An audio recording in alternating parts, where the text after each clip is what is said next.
3.5. Là, on parle. On va faire l'analyse de nos fonctions algébriques avec la dérivée première, la dérivée seconde. Mais on va maintenant intégrer toutes nos asymptotes avec ça. OK? Donc, ça va nous faire un tableau de variation complet et une esquisse vraiment plus détaillée. Voici, ça va être 6 étapes. 1, il faudra déterminer le domaine de notre fonction. 2, on va déterminer si on a des asymptotes verticales, horizontales ou obliques. Ensuite, 3, on va calculer notre dérivée première, trouver nos nombres critiques pour savoir quand notre fonction est croissante, décroissante et nos nombres critiques. On va calculer notre dérivée seconde, trouver nos nombres critiques pour voir où est-ce que notre fonction est concave vers le haut, concave vers le bas, ainsi que nos nombres critiques pour trouver nos points d'inflexion. On va construire un tableau de variation complet et on va esquisser un graphique. OK? Donc, c'est vraiment maintenant tout englobé qu'est-ce qu'on a vu ensemble. Ça fait que voyons notre premier exemple. 1, on va trouver mon domaine. Donc, ici, on sait qu'on appartient à R, sauf 1. Bon, deuxième étape. On va aller voir nos asymptotes horizontales. Donc, nos asymptotes horizontales, on va chercher la limite lorsque x tend vers moins l'infini de ma fonction ici. Ça fait que je vais aller chercher mon degré le plus haut. Je vais juste prendre une petite minute pour développer mon binôme au carré. Ici, ça fait x2 moins 2x plus 1. Ça fait que ici, au numérateur, je vais sortir x2. Il va me rester 20 moins 28 sur x moins 28 sur x2. En bas, je vais aussi sortir x2. Il va me rester 1 moins 2 sur x plus 1 sur x2. Alors, mes x2 s'annulent. Fait qu'ici, il me reste moins 20 moins 28 sur moins l'infini. Donc, ça fait 0 négatif. Moins 28 sur moins l'infini au carré, ça, c'est 0 positif. Sur 1 moins 2 sur moins l'infini, c'est 0 négatif. Plus 1 sur moins l'infini au carré, c'est 0 positif. Alors, quand j'arrive à ce travail ici, ça me fait un 20 négatif. Et si tu fais le même travail pour plus l'infini, OK, donc ça, là, c'est de la révision. Je ne vais pas tout faire. Ici, tu arrives à 20 plus. Ça fait qu'on sait qu'on a sur une asymptote horizontale, on est sur y égale 20. C'est une asymptote horizontale. Ça fait qu'on va aller continuer maintenant. Fait que ça, c'est l'horizontale. On va aller voir vertical, si on a quelque chose vertical. Donc, ici, c'est la verticale, tu te rappelles bien? C'est avec ton domaine. Donc, la limite, lorsque x tend vers 1, moins de ma fonction. Donc, si tu remplaces le 1 à l'intérieur de ta fonction, ça va te donner négatif 36 sur 0 plus, qui t'apporte à moins l'infini. Si tu vérifies pour l'autre côté, donc si x tend vers 1 à partir de plus l'infini de ma fonction, ici, ça va donner négatif sur 36 sur 0 plus, qui te fait moins l'infini. Alors, x égale 1 est aussi une asymptote, mais celle-ci est verticale. Alors là, on a vérifié horizontale et verticale, ça va. Et on va maintenant ici, donc on ne pourrait pas l'apporter dans une forme de oblique. Donc, il n'y a pas d'oblique ici. Fait que ça, c'est nos premières étapes. 3, on va aller faire la dérivée de notre fonction. Et là, vous êtes habitué de faire des dérivées. Je ne passe plus à travers ceci. Je vais juste à la réponse. Donc, ça me fait 12, 7 moins x sur x moins 3 au cube. Ici, dans vos notes sur Teams, tout le travail est là. OK? Donc, nos nombres critiques, lorsque ma dérivée égale 0, c'est x égale 7. Et mes nombres critiques où ma fonction n'appartient pas, donc ici, c'est mon 1. OK? Donc, c'est mon nombre critique à cause de mon domaine. Maintenant, il faut aussi que j'aille voir ma double dérivée maintenant. encore une fois ici, va voir dans tes notes pour le plein travail. Et ça me donne 24 x moins 10 sur x moins 1 à la 4. Fait que mon nombre critique, lorsque ma dérivée égale 0, ici, mon x est 10. Et mon nombre critique, lorsque ma double dérivée n'appartient pas, j'ai encore x égale 1 à cause de mon domaine. En fait, là, j'ai tous mes nombres critiques. On est prêt pour commencer notre tableau de variation. Et l'esquisse du graphique. Donc, on a moins l'infini. Ensuite, on a 1. Ensuite, on a 7. Ensuite, on a 10. Et là, on a plus l'infini. Bon, ça fait que si je commence à remplir ceci. Donc, ma dérivée première était 0. Ici, elle n'existe pas. Ensuite de ça, ma dérivée seconde était 0 ici. Je vais juste faire mes lignes horizontales pour ne pas me mêler, là. OK. Ici, elle n'existe pas. OK.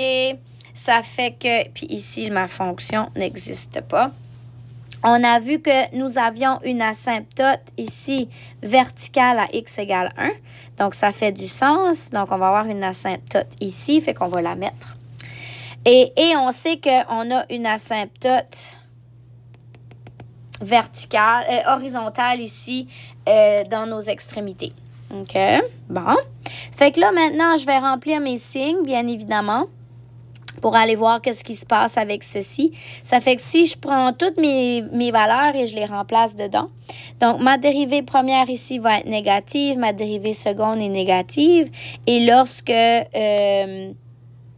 j'ai une asymptote ici, OK, avant. Donc, qu'est-ce que ça veut dire? Ça veut dire que je suis en décroissance, je suis en concavité vers le bas, alors je dois être comme ça, alors je vais être comme ça par rapport à mon asymptote horizontale. OK. Dans vos notes, là, il y a comme deux... Ils ont fait comme deux colonnes ici, là. Moi, je l'ai toutes faites dans une, OK? Bon, entre 1 et 7, je vais valider ici, j'ai plus, ici, j'ai moins. Donc, j'ai une croissance, j'ai une concavité vers le bas. Ça veut dire que je veux faire ceci. Bon, à un x de 7, ma dérivée seconde est négative, ma fonction est 21. Donc, j'ai un point à 7, 21 ici, et j'ai un maximum. Entre 7 et 10, j'ai un négatif et un négatif. Donc, je suis en décroissance, je suis en concavité vers le bas. Alors, je fais ceci. Un x de 10, j'ai négatif, j'ai 0. Ici, j'ai 20,89. Donc, j'ai la coordonnée, 10, 20, 89. C'est pas assez gros. Ensuite de ça, vers plus l'infini, j'ai moins. J'ai plus, donc je suis en décroissance, je suis en concavité vers le bas. Puis si tu regardes un petit peu tes informations que tu as ici, j'ai concavité vers le bas, là j'ai concavité vers le haut, donc j'ai un point d'inflexion ici parce que je reste en décroissance. Donc ici, ça veut dire que je suis comme ça, alors je vais arriver comme ça par rapport à mon asymptote qui est à 20. Bon, fait que maintenant on est prêt pour aller tracer. Alors, Y, X, c'est une esquisse encore une fois. Donc, je vais commencer par aller mettre mon asymptote à un X de 1. Ensuite de ça, je vais mettre mon asymptote à un Y de 20. Ensuite de ça, je vais aller mettre mes coordonnées. Donc, j'ai une coordonnée à 7, 21. Qui sera à peu près ici. OK. Donc, ça serait 7 et ça serait 21. Et je pense que c'est la seule. Non, j'ai une autre coordonnée à 10 et 20,89. Donc, 7, 10 ici. Alors, ça, c'est 10. Puis ici, c'est 20,89. Ça, c'est mon point d'inflexion. Fait que je vais venir le mettre ici à 10. Puis c'est proche ici. OK. Donc, ça, c'est 10 et 20,89. Bon, OK. Fait que là, tout est mis. Allons le tracer. Je vais prendre une autre couleur. Fait qu'ici, par rapport à mon asymptote de 20, j'arrive comme ça. Et si tu regardes bien ici, ma fonction fait ça. Je vais arriver comme ça par rapport à mon asymptote vertical. Et ici, si je regarde ma flèche, elle va repartir comme ça. Ça fait, je vais venir ici. Et je vais venir le passer là. Là, regardons bien que je n'ai pas vérifié où étaient mes coordonnées à l'origine. Donc, où est mon abscisse à l'origine? Où est mon ordonnée à l'origine? Ça serait peut-être de l'information qui serait intéressante à valider pour voir où ma fonction va toucher mes axes.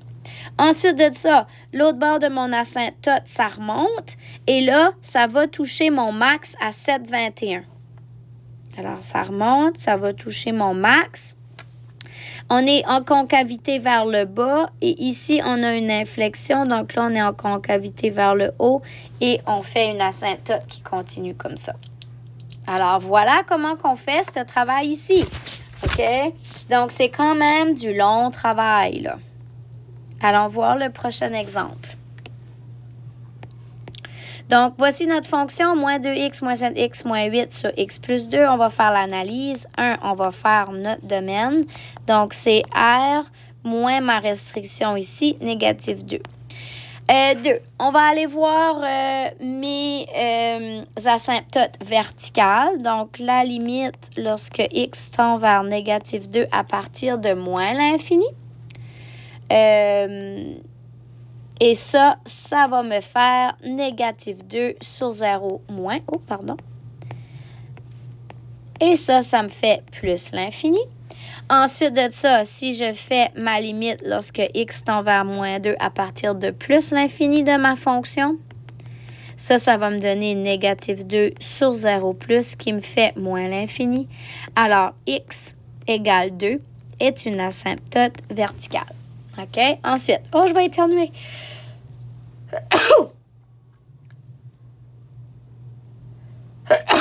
Allons voir nos asymptotes horizontales. Donc, la limite lorsque x tend vers moins l'infini, je vais aller chercher mon degré le plus haut. Alors, x2, moins 2, moins 7 sur x, moins 8 sur x, 1 plus 2 sur x. Ça fait que j'enlève mon carré, j'enlève mon x. Alors, quand je fais le travail de tout ceci, tout est en détail dans vos notes, là, ça me donne plus l'infini. Alors, je n'ai pas d'asymptote horizontale. Ensuite, je pense que je pourrais peut-être faire ma division ici puis aller chercher une asymptote oblique. Alors, je vais aller faire ma division. Donc, x plus 2. Je veux diviser moins 2x2 moins 7x moins 8. Fait qu'ici, je vais multiplier par moins 2x. Ça va me faire moins 4x. Alors, je soustrais ceci. Ça décolle. Ça me fait 7x plus 4, négative 7 plus 4 qui me fait moins 3x. Alors là, je vais multiplier par moins 3. Alors, je vais soustraire moins 3x moins 6. J'aurais pu descendre mon moins 8 aussi. Alors ça décolle. Puis, il reste négative 8 moins négative 6. Donc, il me reste négative 2. Alors, ma fonction devient alors moins 2x moins 3 plus mon reste. Donc, mon plus négative 2 sur mon diviseur. Là. Et là, je vais aller valider. Ma limite ici. Donc, la limite lorsque x tend vers moins l'infini de moins 2 sur moins l'infini plus 2. Alors ça me fait 0 plus. Et si je vais vérifier comme mon x tend vers plus l'infini, donc moins l'infini plus 2. Et ça m'apporte vers 0 moins. Alors, on peut dire que y égale moins 2x moins 3 est une asymptote oblique. Donc, évidemment, là, tout le travail ici, je l'ai déjà fait à côté. Il est tout en détail dans vos notes. Vous êtes capable de faire ça. C'est vraiment de la révision. Bon, Ensuite de ça, prochaine étape, c'est de déterminer ma dérivée première. Donc, ma dérivée première ici, c'est négatif 2, x plus 1 fois x plus 3 sur x plus 2 au carré. Alors, mes nombres critiques lorsque ma dérivée égale 0, c'est moins 1 et moins 3. Et mes nombres critiques où ma dérivée première n'appartient pas, c'était mon domaine, c'est négatif 2. Ensuite de ça, si je regarde ma deuxième dérivée, ici, ça me donne négatif 4 sur x plus 2 au cube. Mes nombres critiques lorsque ma dérivée seconde égale 0, j'en ai pas. Et mes nombres critiques lorsque ma dérivée seconde n'appartient pas, c'est mon domaine, moins 2. Alors, on a 3 nombres critiques ici, négatif 3, négatif 2 et négatif 1. Donc, on va aller faire notre tableau. X, dérivée première, dérivée seconde, fonction et l'esquisse de graphique. Là, je vais le faire comme dans vos notes, là, mais vous pouvez le faire en 2 colonnes aussi, là. So, j'ai moins l'infini. Ensuite de ça, j'ai moins 3. Ensuite de ça, j'ai négatif 2, négatif 1 et plus l'infini. Bon, allons remplir nos choses. Donc, ma dérivée est égale 0 à moins 1 moins 3. Elle n'existe pas à moins 2, elle n'existe pas, elle n'existe pas. Puis, on avait dit que x égale moins 2, ici, pardon, j'avais oublié mon négatif, c'était une asymptote. Donc, on a une asymptote verticale ici. Ensuite de ça, allons remplir les signes maintenant. Donc, si je remplace, j'ai un moins, j'ai un plus. Donc, je suis en décroissance, en concavité vers le haut. Je sais que j'ai une oblique ici. Alors, je vais arriver... Ici, c'est la même chose. Ici, je ne sais pas pourquoi on le fait comme en 2, là. Je pense que cette partie-là, c'est pour montrer l'oblique, là. Fait que je vais arriver comme ça. C'est les mêmes signes ici. Ensuite, lorsque je vais sur mon x de moins 3, j'ai 0. Ici, j'ai plus. Ici, ça me donne 5. Donc, j'ai une coordonnée à négatif 3, 5. Qui me donne un minimum, hein? À cause que ma dérivée seconde est plus grande que 0. Bon, si je vais entre négatif 3 et négatif 2, j'ai plus, alors je suis en croissance, je suis en concavité vers le haut, alors je veux aller comme ça par rapport à mon asymptote verticale. Entre négatif 2 et négatif 1 ici, j'ai un plus, un moins, donc je suis en croissance, mais en concavité vers le bas, alors je fais ça comme ça. À négatif 1, j'ai un négatif 3, donc j'ai la coordonnée négatif 1, négatif 3. Et vu que ma dérivée seconde est négative, ça veut dire que j'ai un maximum ici. Ensuite de ça, si je vais vérifier ici, j'ai des moins. Donc, je suis en décroissance, concavité vers le bas. Ça veut dire que je veux faire ceci. Mais ici, j'ai une asymptote oblique, ça veut dire que je vais la prendre comme ça. Alors, maintenant, comment est-ce qu'on va faire ceci?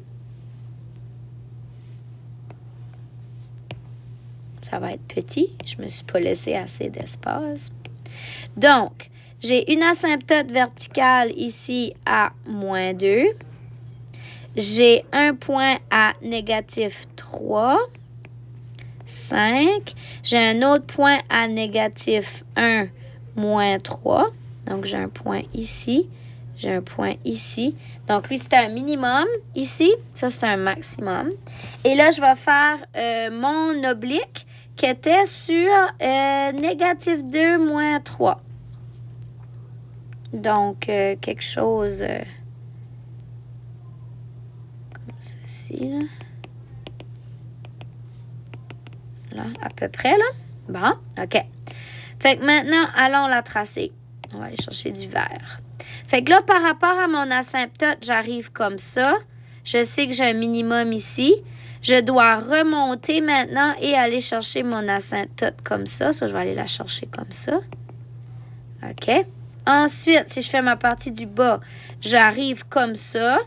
Je vais chercher mon maximum ici. Et ensuite, je redescends et je vais chercher mon oblique comme ça.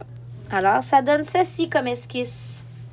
Sur ce, bon travail. Donnez-vous de l'espace en masse. Ça prend de l'espace, surtout quand tu fais tout ton travail de dérivé ici. Moi, je l'ai skippé, là.